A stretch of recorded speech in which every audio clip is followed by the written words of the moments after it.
Second match. Wawrinka. What an extraordinary match. What an extraordinary champion. At 37, Stan Wawrinka keeps fighting, keeps going strong. You got nothing to say now? You got nothing to say now? Thank you. What do you want me to say? All right,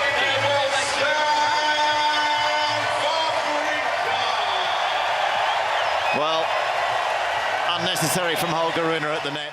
And I'm going to be as slow as this court is, so you can take 25 minutes. No, no, but the court is slow, I go slow. I take my time.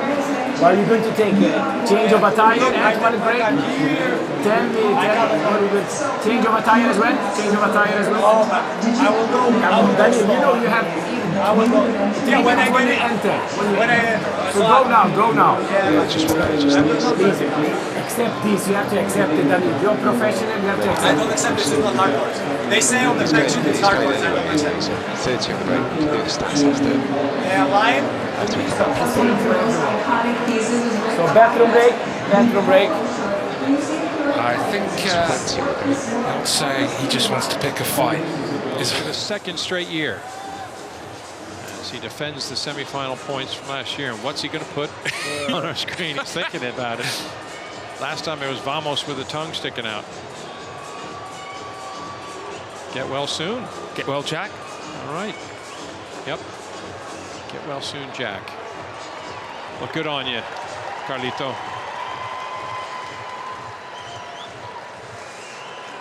Class act. That's why Yannick is such a great player as well. Not only with great shot, great movements.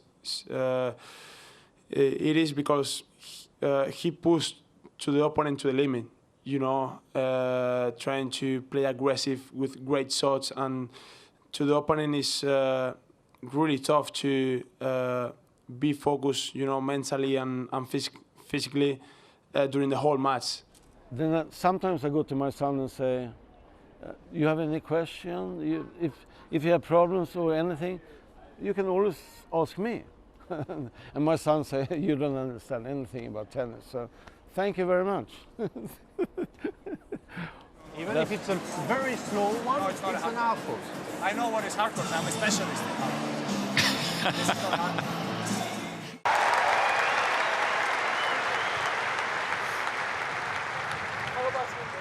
Then yeah, I would like to, I never said this, but I had a pretty toxic relationship with the courts here, a lot of love-hate moments, so I would like to thank the court. I only played on this court, so I would like to thank this court for, you know, I was given a hard time to it, so it gave me hard time also. Rolled the ankle, the thumb, but it gave me the chance to finish the tournament, so thanks a lot to this court. I will definitely be back. 7 out of 7 though this year in deciding set matches. It's not a coincidence, can't be a coincidence. What is it that's getting you through these? Well, yeah, I don't think it is a coincidence, but last year I lost a lot of them, and I said, you know, I was talking to my team about it and was saying, like, the law of averages is saying that this can't keep going, and once I win one, I did feel like I would start to feel more comfortable in those situations, and you know, thankfully that's been the case. Obviously, winning all 7 is, you know, I'm aware that at some stage I will lose one, but you know, I worked really hard in the off season. I put myself in a great position physically, and I feel very motivated. So even when I've gone behind in the matches, I've kept fighting, kept trying to find solutions, and yeah, won some matches that certainly in the last, you know, if some of these matches were played last year, I wouldn't have won them. So yeah, credit to the hard work in the off season and also my team for pushing me. And just but, finally, you know, still only in the semis, right? So yeah, I mean, I'm just comfortable with who I am, where I am. I truly feel like when I'm there mentally and stuff, I'm one of the best players in the world. And you know, today it's not really about getting in the semis. I'm just happy to beat a guy like that who's been playing so well, all the services, and been such a problem for a lot of guys. So to be able to come out here and beat him in straight sets, relatively comfortable. At the end, it got a little tricky, but it was pretty one-way traffic, and I'm really happy where my game's at. Today, you transitioned a lot, particularly in the first set. How much is that a tactic that you like to use now? Yeah, I need to get my ass up there. I'm the best when I'm coming forward and being aggressive and putting a lot of pressure on guys. You know, these guys like Cam love being on baseline and breaking guys down. Yeah, that's. I don't want to be doing that all day with him. I will at times, but I don't want to be doing that all day. And I'm most dangerous up there. And tennis is more fun. You know, if you're capable of being up there and sticking volleys and doing stuff like that.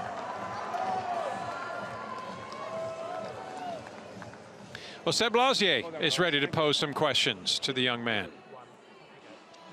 Carlos, many congratulations on a win tonight, and congratulations too, I don't know whether you know, but it's your 100th ATP win already. Only John McEnroe has done it in fewer games, so that is one hell of an achievement. How proud are you of that? Well, I didn't know that. Honestly, I searched that stat today, but so I didn't know that. I thought it was in the next round. So I'm really proud to get my 100 win in the ATP, and I hope it's the first 100 of many.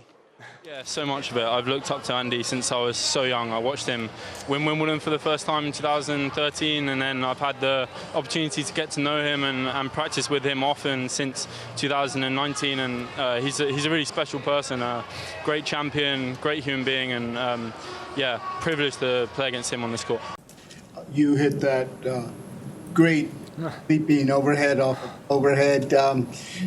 Talk about that was special, and I don't know whether you follow such things, but I don't know whether you're familiar with the Federer overhead. Yes. First, I saw some comments about Federer overhead, and I was like, which one? And then I remember the one against Roddick. Well, his one was tougher because he was on the run and out of the court. But if I remember right, the moment was a little bit less tight in a way, because we had 1-0 on the tiebreak, and I was 1 set to love down. Yeah, I got in a way lucky that he put the ball where I was standing. I'm also lucky that the courts here are slow, so I could actually hit it and it didn't go over my head. And yeah, the timing, the position of the ball was perfect, so I managed to kind of, in a way, hit the serve, but from very far position. And the only thing I said to myself, just hit it full power. There is no other choice. I hit it cross court, and it was an amazing shot. Well, but I mean, even if you try to practice it, you probably miss 8 or 9 out of 10. So that was one lucky one, and yeah, that's great to have such shots in such important moments. That saves your life. I mean, me and Stan always stayed in touch during the injuries and stuff. I mean, not like daily, but messages here and there. You know, we always got on very well together, and you know, obviously have shared, you know, the court with each other many times and stuff. So yeah, we always sort of messaged each other, and yeah, and stayed in touch through the injuries. Gasquet, I was really happy for him when he won the tournament in Auckland earlier this year, because I think sometimes he maybe doesn't get the respect that he deserves. Has been an incredible player for such a long time, and yeah, just love seeing guys that, you know, maybe not at their peak, still out there like giving everything and competing because they love the sport. You know, and I practiced with him here last year, and at this tournament, you know, and I was chatting with Gasquet about it, like, you know, how long are you going to play? And you know, he was asking me, and yeah, he was just saying like he just still loves playing, he loves competing, and yeah, that can take you a long way. And he also has, you know, he's an incredibly talented guy also, but yeah, the love for the sport is still there, clearly, to be playing as well as he is at his age. What do you say about a match against Daniel? Well, probably one of the toughest players on tour right now. Probably the best player in the world right now. He's a wall, so I have to break the wall tomorrow. But I mean, I have to play my best tennis against him. Try to play different shots.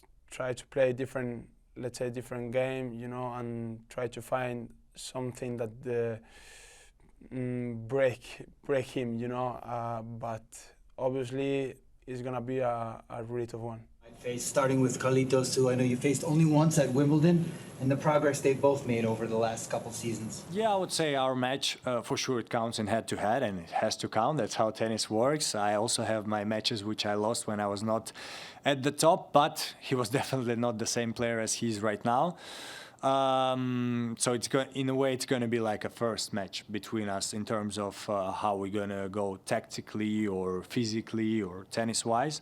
And I mean, he's amazing. He has amazing skills, which tough to compare to everyone. I would think maybe to Rafa, but it's tough to compare because Rafa is lefty, so you cannot really compare their ball.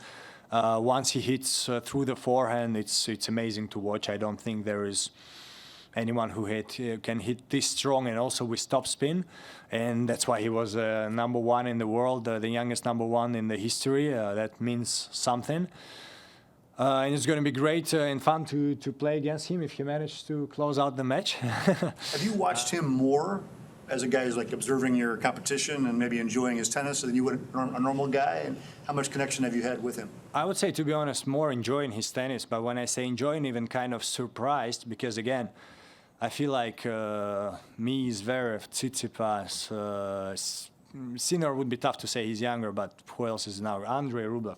We all have great skills. We all can, some of us serve better, some of us are better at the net, some of us has a better forehand, backhand.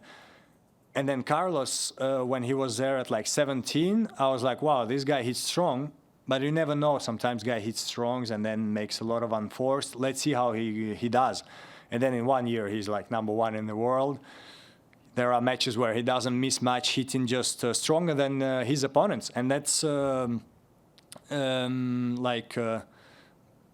surprising or amusing to see because, well, you're like, if this guy is on fire, what can you do? You know, I remember Madrid. I didn't watch the matches, but when he beat Rafa and Novak back-to-back on clay, that's amazing at 18 years old. So he has amazing skills. The question is, we know that he knows how to use them. Then the question comes, does he win 10 Grand Slams, 5 or 23, and maybe he beats the record. And that's going to be enjoyable to see and enjoyable to play against him.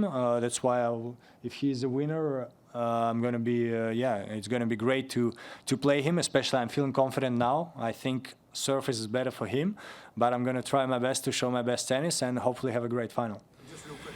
Well, it feels amazing to leave the trophy here, to recover the number one. I would say this has been the perfect tournament, no? But yeah, this it was a goal for me. This tournament that I really wanted to win, and for me, it's amazing.